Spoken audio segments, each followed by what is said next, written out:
영국 런던 외곽의 이 마을은 15세기 이래 교통요지여서 오래된 여관이 많습니다. 수백 년 전 수탁여관과 황소여관이 명물이죠.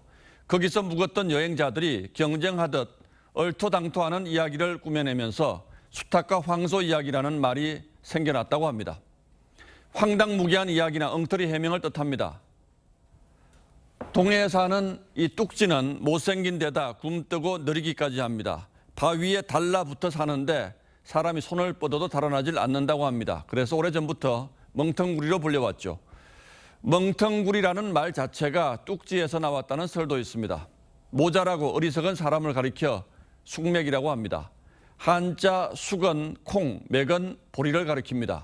그러니까 콩과 보리도 구별 못한다는 고사성어에서 나온 말입니다.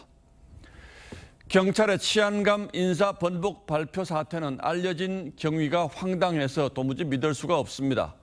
경찰청에서 행안부로 파견된 치안정책관이 기한 단계 인사안을 최종안으로 잘못 알고 통보했다는 것부터가 그렇습니다. 콩과 보리를 구분 못하는 사람도 아닐 텐데 가당키나 한 일입니까? 게다가 경찰은 두 번 다 대통령 재가도 안 거치고 발표해버렸습니다.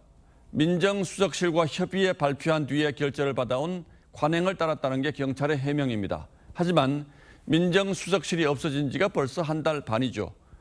더욱이 이 치안정책관은 1차 통보 때 보고 양식에 맞춰 대통령실과 협의해 결재 준비를 하라고 말한 것으로 전해졌습니다.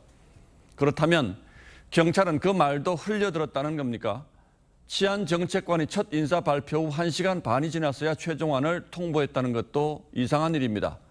그동안 확인 한 번 안 했다는 얘기인가요? 최종안에서 일부 보직이 바뀐 것은 경찰청이 우리 추천권이 충분히 반영됐다고 밝힌 만큼 별 문제가 없어 보입니다. 하지만 행안부가 서둘러 저녁에 다음 날짜 인사를 통보한 건 이례적이라고 합니다. 장관이 경찰청장 면담을 이틀째 거부하는 것도 국민들 눈에는 이상한 광경으로 비칠 겁니다. 행안부 내 경찰국 신설 문제를 두고 벌써 여러 날 두 기관이 국민의 마음을 불편하게 하고 있습니다.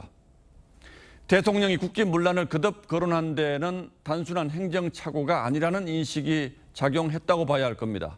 인사권자는 대통령이라고 강조한 것도 경찰 책임을 엄중히 묻겠다는 뜻이겠죠. 이번 사태의 전개 과정은 부조리극이라도 보듯 물음표 투성입니다.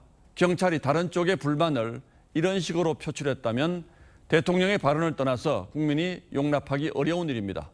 그러니 국민이 상식으로 납득할 수 있도록 정확한 사실관계부터 밝히길 바랍니다. 6월 23일 앵커의 시선은 세상에 이런 일이었습니다.